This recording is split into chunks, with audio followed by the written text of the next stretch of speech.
श्री स्वामी समर्थ. गणपती बाप्पा मोरया. मंगलमूर्ती मोरया. बाप्पाच्या कृपेने तुमच्या सर्व इच्छा मनोकामना पूर्ण हो. पंचांगानुसार मार्गशीर्ष महिन्यातील प्रत्येक तिथीला वेगळे महत्त्व आहे. त्यात कृष्ण पक्षाच्या चतुर्थी तिथीला विशेष महत्त्व आहे. या दिवशी संकष्ट चतुर्थी साजरी केली जाईल.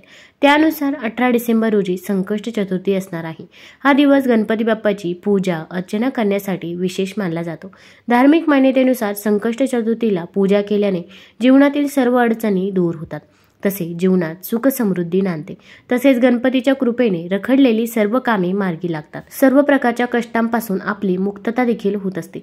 आता ही संकष्ट चतुर्थी 18 डिसेंबरला सकाळी 10:06 सुरू होईल, तर 19 डिसेंबरला सकाळी 10:02 समाप्त होईल. संकष्ट चतुर्थीला चंद्रोदयाचे महत्त्व असल्याने संकष्ट चतुर्थी आपल्याला 18 डिसेंबर रोजी साजरी करायची आहे. आता या दिवशी जर आपण काही उपाय केले, काही सेवा केल्या तर त्या खूप प्रभावी ठरतात. भरपूर वेळा आपल्या आयुष्यामध्ये अनेक अडचणी, अडथळे, संकटे असतात आणि ते काही संपायचं नाव घेत नाही. तर सर्वात महत्त्वाचा प्रश्न म्हणजे आपल्या मुलांची पाहिजे तशी प्रगती होत नाही. मुलं अभ्यास तर करतात, पण त्यांना पाहिजे तसे मार्क्स मिळत नाही किंवा त्यांच्या अभ्यासामध्ये लक्ष लागत नाही.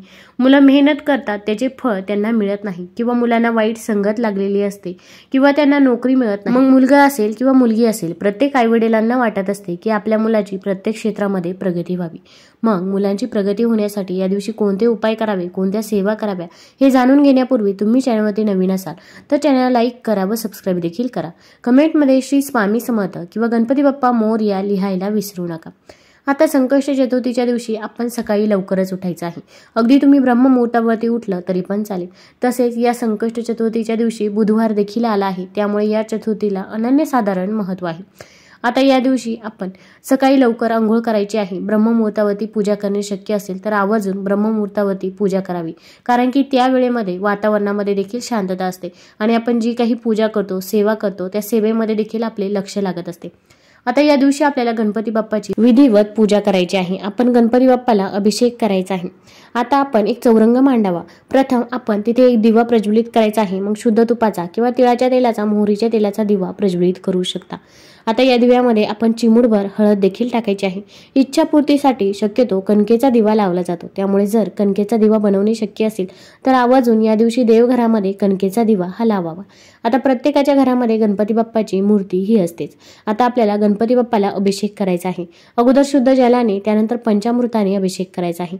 अभिषेक करत असताना ओम गण गणपतये नमः, ओम गण गणपतये नमः या मंत्राचा जप करत राहायचा आहे. तुमच्या घरातील जर मुलं ही सेवा करण्यासाठी तयार असतील तर त्यांनाच बाप्पाची सेवा ही या दिवशी जरूर करायला लावावी. आता यानंतर अभिषेक करून झाल्यानंतर त्यातील थोडंसं तीर्थ हे आपण ग्रहण करायचं आहे. तसेच आपल्या मुलांना देखील हे ग्रहण करायला द्यायचं आहे. यामुळे मुलांची अभ्यासामध्ये, नोकरीमध्ये प्रगती होते.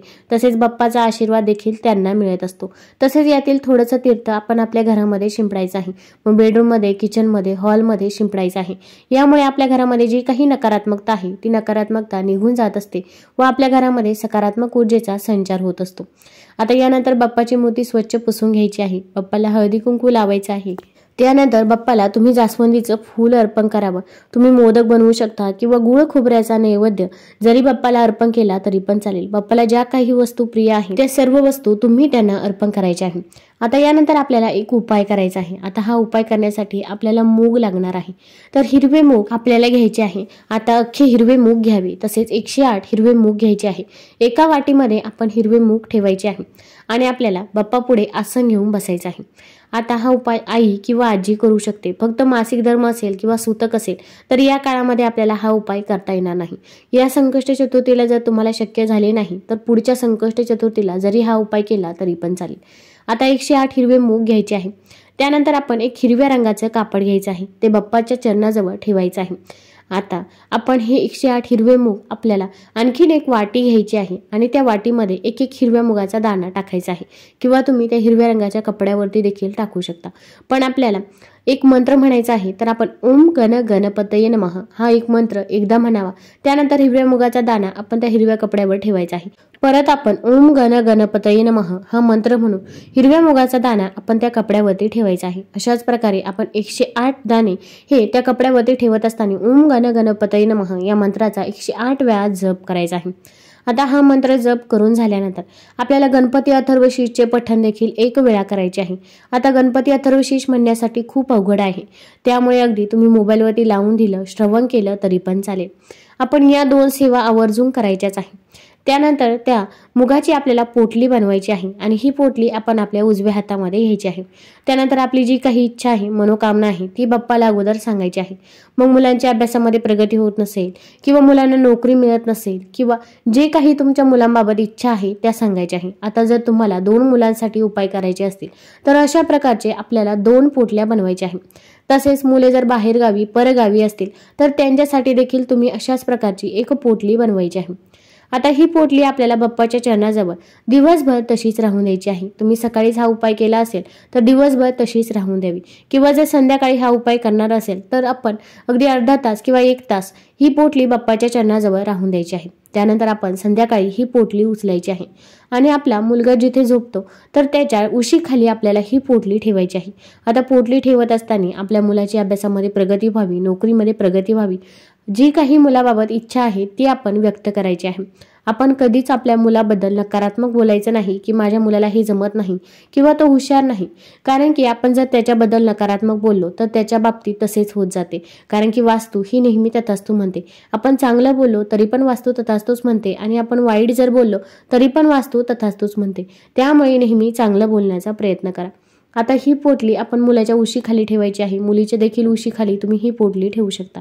आता मुले जर बाहेरगावी परगावी मग शिक्षणासाठी नोकरीसाठी असतील तर अशा वेळेस काय करावे, तर तुमची मुले आल्यावरती त्यांचा वावर ज्या ठिकाणी जास्त प्रमाणामध्ये असेल तर तिथे आपल्याला ही पोटली ठेवायची आहे। मग अगदी बेडरूममध्ये एका साईडला ठेवू शकता, फक्त जिथे अंधार असणार नाही अशा ठिकाणी चुकूनही ठेवायची नाही। तसेच खालची जागा देखील स्वच्छ असावी। आता ही पोटली ठेवल्यानंतर आपल्याला रात्रभर ही पोटली तिथेच राहून द्यायची आहे। दुसऱ्या दिवशी सकाळी उठायचं आहे, म्हणजे जर बुधवारी उपाय केला असेल तर गुरुवारी आपण ही पोटली तिथून उचलायची आहे किंवा जर तुम्ही गुरुवारी उपाय करणार असाल तर शुक्रवारी ही पोटली तिथून उचलायची आहे। आता ही पोटली उचलून आपल्या जवळपास असणाऱ्या गणपती बाप्पाच्या मंदिरामध्ये जायचं आहे।